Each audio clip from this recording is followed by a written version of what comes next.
ఇప్పుడు అరాస్ పాటలు వాడి 2 సార్లు రైతు బంధు కొట్టిండ్రు. పెన్షన్ 4,000 ఇస్తామని 2 నెలల పెన్షన్ కొట్టిండ్రు.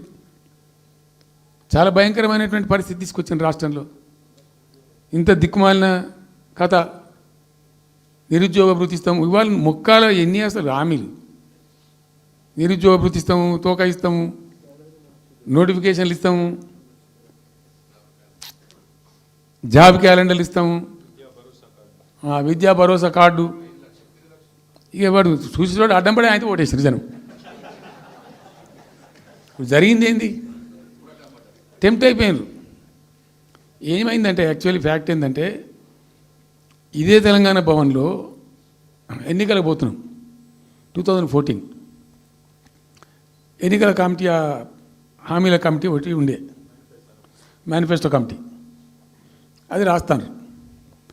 దానిలో 2-3 రిటైర్డ్ ఐఏఎస్ అధికారులు కూడా ఉండే. అప్పుడు ఒక సందర్భం వస్తే నేను అడిగిన, అసలు మనం పెన్షన్ ఎందుకు ఇస్తాం ప్రజలకు? Why do you give pensions at all? ఎందుకు ఇవ్వాలి అసలు? దానికి ఒక పరమార్థమో పర్పస్ ఉందా?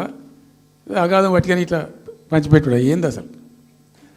మీ ఉద్దేశం ఏంటి సార్ అన్నారు. అనుకోకుండా దురదృష్టవశాత్తు కొందరు డెస్టిట్యూట్స్ అవుతారు, కొందరు ఫిజికల్ హ్యాండిక్యాప్డ్ అవుతారు. ఇలా మంచిగానే ఉన్నాం, ఏమో ఏమైనా ఒక యాక్సిడెంట్ అయితే కథం తెల్లారి మనం వికలాంగుడు అయిపోతాం, కదలలేని పరిస్థితికి వచ్చేస్తాం. రకరకాలు ఉంటాయి. వృద్ధాప్యం వస్తే పాపం వాళ్ళ పిల్లలు చూడకపోయారు, కొంతమంది పట్టించుకొని లేని వాళ్ళు ఉంటారు. అట్లాంటి వాళ్ళకు, అనాథలకు, ఆర్ఫన్స్కు, డెస్టిట్యూట్స్కు, విధివంచితులకు ఇచ్చేది పెన్షన్. అది ఎందుకు? అది ఒక పరమార్థం ఉండాలి. వాళ్ళు బిర్యానీ తినకున్నా, పెద్ద గందరగోళం లేకున్నా కనీసం 2 పూటలు పప్పు పచ్చిపులిసిన అన్నం తిని మాంజాల వాడు పండుకుంటట్టు ఉండన్న ఆ మేరకు ఇవ్వండి అని చెప్పినాం. అప్పుడు ఒక ఆయన గోయల్ సాబ్ అని ఉండే ఐఏఎస్ ఆఫీసర్. ఆయన ఉప్పుకింత పప్పుకింత అని అన్ని రేట్లు లెక్కబెట్టి 670 రూపాయలు ఇస్తే సరిపోతుంది సార్ అన్నాడు. నేను గావాలకి ఇచ్చేదానికి కోసి ఆయన 1000 రూపీస్ పెట్టు, పెద్ద కథ ఎందుకు అని 1000 చేసాం. దేనికన్నా కానీ 1000 రూపీస్ చేసినాం ఫస్ట్. సెకండ్ టర్మ్ నేను ప్రకటించిన, మళ్ళీ మేము గెలిపించుకొని ఈసారి గెలిస్తే వెంటనే 2000 రూపీస్ చేస్తామని చెప్పాను. మొదలు 1000 అన్నవాడు అడగలే, మా అంతటా మేమే సుమోటోగా మాట్లాడి చెప్పి డే 1 గవర్నమెంట్ ఇచ్చిన ఫస్ట్ క్యాబినెట్ని డిసైడ్ చేసి 1000 రూపీస్ పెట్టాం. 200 to 1000, 1000 to 2000 ఆల్సో ఫస్ట్ మంత్ని.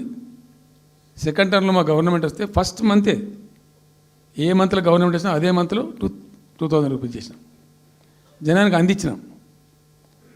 జనం కూడా ఏమనుకున్నారు, కేసీఆర్ 2 అన్నప్పుడు 4 అన్నట్టుగా ఇస్తాడు కావచ్చు. టెంప్ట్ అవుతారు పాపం, సహజంగా పేదవాళ్ళు కదా, లేని వాళ్ళు కాబట్టి. మనది కాదు సబ్జెక్ట్, అది కాదు కదా.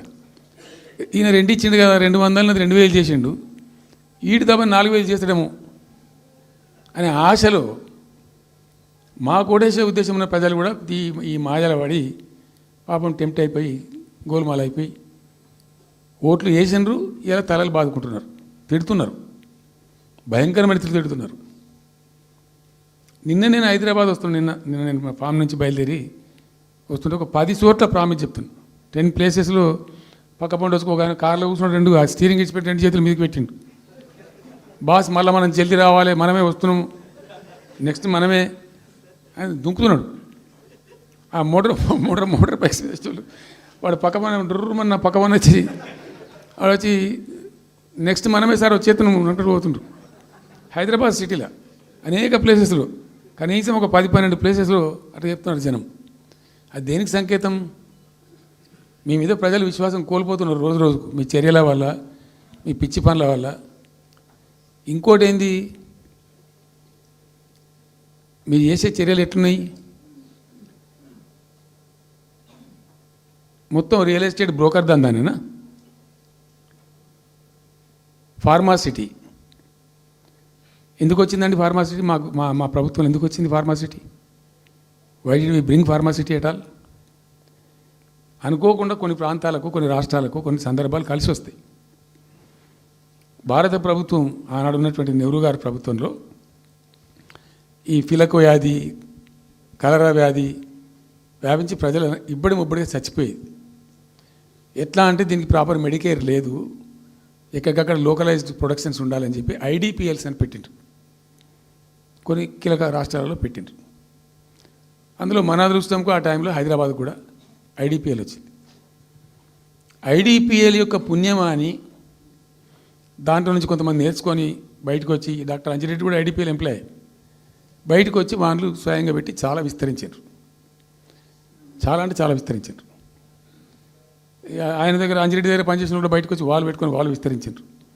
ఇట్లా ఏమైపోయింది, Hyderabad has become a medical hub, pharma hub. ఒక ఆయన వచ్చి నాకు డబ్బులు బాగున్నాయి కాబట్టి నేను 10,000 కోట్లు పెట్టి పరిశ్రమ పెడతాను, నడవది ఎడబడతా అంటే పెడతా అంటే దానికి ఎక్కువ కావాలి. అంటే ఆ ఎంప్లాయీస్, ఆ టెక్నీషియన్స్, ఆ కథా కార్ఖానా ఎక్కడైతే ఉంటుందో అక్కడ సక్సెస్ అవుతుంది. అట్లా ఏమైంది, ఫార్మా యొక్క ఎక్కువ బిల్డ్ అయింది హైదరాబాద్లో. ఫార్మా యొక్క ఎక్కువ బిల్డ్ అయిన ద్వారా చాలా ఇబ్బడి ముగ్గడిగా కంపెనీలు వచ్చినాయి ఇక్కడ. అసలు 1/3 వరల్డ్కు మన జినోమ్ వ్యాలీ నుంచే వ్యాక్సిన్ సప్లై అవుతుంది. ఇలా 1/3 of the world Hyderabad genome valley నుంచే వ్యాక్సిన్ సప్లై అవుతుంది. అట్లా ఎప్పుడో ఉన్న బయాలజికల్ ఈవెంట్స్ ఆ రాజుగారు స్థాపించారు ఆ కాలం 104 సంవత్సరాల క్రితం నిజాం పీరియడ్లో. అట్లాంటి కంపెనీలు వస్తూ వస్తూ వస్తూ వస్తూ వస్తూ Hyderabad has become a best destination for pharma. అయితే ఏమవుతుంది, ఆ రసాయనిక వ్యర్థాలు ఏవైతే ఉంటాయో అవి కొద్ది కారకాలు ఉంటాయి, ఇబ్బందులు కలిగిస్తాయి. మన హుస్సేన్ సాగరే కాలుష్యమయమైపోయి గబ్బు వాసన వచ్చే పరిస్థితి ఉండేది, మనం అందరం కూడా చూసినాం. సో దీని నుంచి హైదరాబాద్ బయటపడాలి. ఫార్మా వదులుకుందామా, వదులుకోవద్దు. మరి ఏం చేయాలా, ఒక 4 టీములు తింపినండి నేను ప్రపంచవ్యాప్తంగా. ఐఏఎస్ అధికారుల బృందాలు, శాంతికుమార్ గారు అని చెప్పి ఆమె చీఫ్ సెక్రటరీ కూడా రిటైర్ అయింది. ఆమె అప్పుడు హెల్త్ సెక్రటరీగా ఉండే కొంతకాలం. ఆమె నాయకత్వంలో పంపించాం, చాలా దేశాలకు పంపినాం. మరి తిరిగి రండి. ఇప్పుడు ఏమైంది, మందులు లేని ప్రపంచాన్ని ఊహించలేం, మందులు కావాల్సిందే. మందులు తయారు చేసే సందర్భంలో తప్పకుండా కొంత వేస్టేజ్ ఉంటుంది. ఆ వేస్టేజ్ని ఎట్లా మేనేజ్ చేయాలి అని తెలివి కావాలి. సింపుల్ ఎగ్జాంపుల్ చెప్పండి, మన ఇంట్లో కిచెన్లో కూడా డైలీ వేస్ట్ ఉంటుంది, కానీ చాలా నీట్గా పెట్టుకుంటాం మనం దాన్ని. ఆ వేస్ట్ని డిస్పోజ్ చేస్తాం, కిచెన్లోనే ఉంచితే చచ్చిపోతాం కాబట్టి ఆ భయానికి క్లీన్ పెట్టుకుంటాం, మన ఓన్ కిచెన్ కాబట్టి. ఎగ్జాక్ట్లీ ఎట్లయితే కిచెన్ క్లీన్ పెడతారో వాటిని కూడా క్లీన్ పెట్టాలి. అయితే ఒక ఫార్మా కంపెనీ ముందు నుంచి మనం పోతున్నాం అనుకోండి, మన దగ్గర అయితే వాసన వస్తుంది, మనకు తెలుస్తుంది ఇదేదో మెడిసిన్ తయారు చేసే కంపెనీ అని. వేరే దేశాలలో అట్లా లేదు, యూరోప్లో లేదు, యూఎస్లో లేదు, చాలా దేశాల్లో లేదు, చైనాలో లేదు, అసలు గొట్టం నుంచి పొగరాదు. సో మనం ఆ మాత్రం టెక్నాలజీ మనం పెట్టుకోలేమా, పెద్ద ఇష్యూ అని చెప్పి ఐఏఎస్ అధికారుల బృందాలను తింపిన నేను అనేక దేశాలకు తింపి పంపించి, హైదరాబాద్లో ఫార్మా ఉంది కాబట్టి హైదరాబాద్ యొక్క లార్జర్ ఇంట్రెస్ట్లో ఫ్యూచర్ దృష్ట్యా ఫార్మాను కాపాడుకోవాలి, ఆ ఎక్కువ పోనీయద్దు, ప్లస్ ఈ కాలుష్య భారం నుంచి ప్రజలను రక్షించుకోవాలి. ఎట్లా అంటే జెడ్ఎల్బీ అని వచ్చింది, జీరో లిక్విడ్ బేస్ అని. ఆ డిశ్చార్జ్ ఏదైతుందో దాన్ని మొత్తం జీరో లిక్విడ్ చేస్తారు, ఇంకా కాలుష్యం కాదు, ఏం చెడిపోదు, వీళ్ళకి ఇబ్బంది ఉండదు. అది ఇంటర్నేషనల్ లెవెల్లో సక్సెస్ఫుల్గా ఉంది, సక్సెస్ఫుల్గా జరుగుతుంది. ఇప్పుడు అమెరికాలో ఉన్నాయి చాలా కంపెనీలు, యూరోప్లో ఉన్నాయి, ఇంకా చాలా చోట్ల ఉన్నాయి. అవసరం, ప్రతి దేశానికి అవసరమే. అయితే మనం ఆ సిస్టమ్ పెట్టుకోవచ్చు కదా అని చెప్పి ఒక ఫార్మా యూనివర్సిటీ కూడా పెడదాం దానిలో అని చెప్పి ఫార్మా ఇండస్ట్రీ తెచ్చినాం. 2 హెలికాప్టర్లు తీసుకొని ఆ ఫార్మా బిజినెస్ మెన్ అయితే ఉంటారో వాళ్ళని నేనే స్వయంగా పెట్టుకుని పోయి ఆ ముచ్చర్ల కాడ పోయి తీసుకుపోయి చూపించి ఈ ప్లేస్ బాగుంటుంది కదా అంటే బాగుంటుందని చెప్తే దాన్ని ఫైనల్ చేసి చాలా కష్టపడి 5-6 సంవత్సరాలు పర్సూ చేసి రైతాంగంతో ఘర్షణ పడకుండా ఒక 20,000 ఎకరాలు పెట్టుకొని చేస్తే 14,000 ఎకరాల పైచీలకు 14,000 నెట్ వచ్చింది ప్రభుత్వానికి. 14,000 acres already acquired by government. చాలా ఎంఓయూలు జరిగినాయి, అన్నీ జరిగినాయి, మన లోకల్ వాళ్ళు రెడీ ఉండి. అయితే పర్టికులర్లీ జీడిమెట్ల, చెర్లపల్లి వీళ్ళు ఏమన్నారంటే, సార్ మాకు ఆల్టర్నేటివ్ స్థలం మంచిగా ఇస్తే మేము అక్కడికి వెళ్ళిపోతాం, ఈ బాధ మాకెందుకు, ప్రజలతో కూడా ఈ బదనాం ఎందుకు, ఆడ పెట్టుకుంటాం. పెట్టి కామన్ అఫ్లియంట్ ప్లాంట్స్ పెట్టి ఒక ఐఏఎస్ అధికారిని పెట్టి దాన్ని ప్రభుత్వ నిఘాలోనే ఈ రసాయనాలు వ్యర్థాలను ఇష్టం వచ్చినట్టు ఎటుపడితే పంపకుండా ఆ నియంత్రణలో జరగాలని చెప్పి పెట్టుకున్నది ఫార్మాసిటీ. దానికి ఎన్వైరాన్మెంటల్ క్లియరెన్స్ కూడా వచ్చింది. కేంద్ర ప్రభుత్వాన్ని ఒప్పించి ఎన్వైరాన్మెంటల్ క్లియరెన్స్ తెచ్చినాం. హైదరాబాద్ మొత్తం ఫార్మాను ఒకటే దగ్గర తీసుకుపోయి పెట్టాలి, అక్కడ ఫార్మా సిటీ కట్టాలి, అక్కడ పనిచేసే ఎంప్లాయీస్ కూడా పొద్దాకి ఇటు అటు తిరిగేటువంటి అవసరం లేకుండా మంచిగా బ్రహ్మాండమైన సిటీ రావాలి, ఆ వచ్చే సిటీకి కావాల్సినటువంటి ఆల్ ఇన్ఫ్రాస్ట్రక్చర్ రావాలి అని చైనాలో నేను చైనా పోయినప్పుడు చూసినట్టు అది 70,000 ఎకరాలు వాళ్ళది, చాలా హ్యూజ్ ఫ్యాక్ట్. మనకి ఒక 20,000 ఎకర్స్ అయితే మస్తు అవుతుందని చెప్పి మేము తీసుకొని చేసినాం. మెడికల్ కాలేజ్ కూడా మంజూరు చేసినాం ఆ పక్కనే, వీటన్నిటి దృష్ట్యా పెట్టుకొని. అంటే మేము ఒక పద్ధతి పెట్టుకొని దాన్ని ఒక సిస్టమేటిక్గా చేసినాం. చేస్తే ఇప్పుడు దాన్ని ఏందండి దందా, ఏదైనా చేసి దాన్ని నమ్మకదొబ్బ అన్న. ఏం జరుగుతుంది రాష్ట్రంలో? ఫ్యూచర్ సిటీ, తొక్క సిటీ, ఎవరికి కావాలి నీ ఫ్యూచర్ సిటీ? నాకు అర్థం కాదు. నువ్వు పెంచినావు హైదరాబాద్ను, ఎవరు చేసిన హైదరాబాద్ సిటీ? ఇంత వైబ్రాంట్ సిటీ ఎక్కడికి వచ్చింది?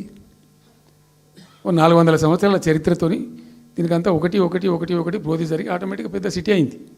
అట్లా అన్నీ కావు, అందరికి కావు. ఎన్ని రాష్ట్రాలకు ఉన్నాయండి?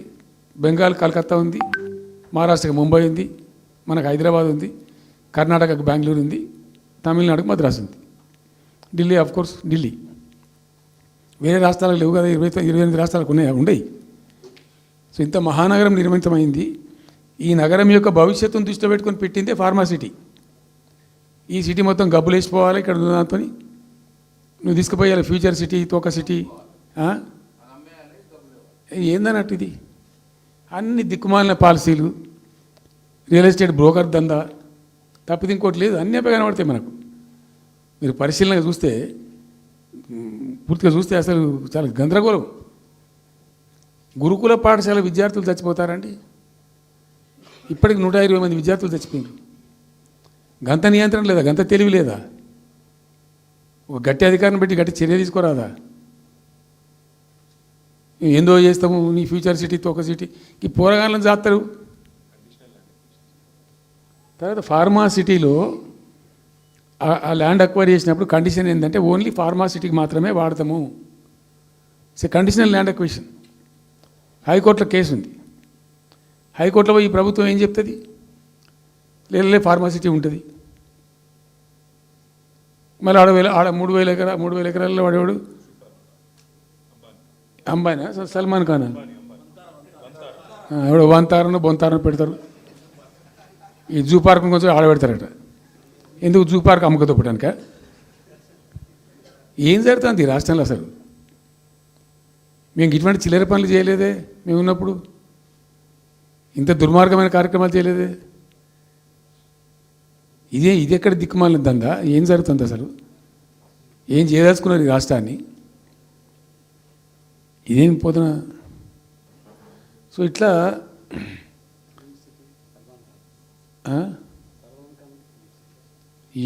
అది ఏందో. నేను ఒక్కటే మాట్లాడుతున్నానండి. బిజినెస్ మీట్ పెడతాం, ఎంఓయూలు చేసుకుంటాం, ఏ ప్రభుత్వం చేయాల్సిందే. అడ్డగోలు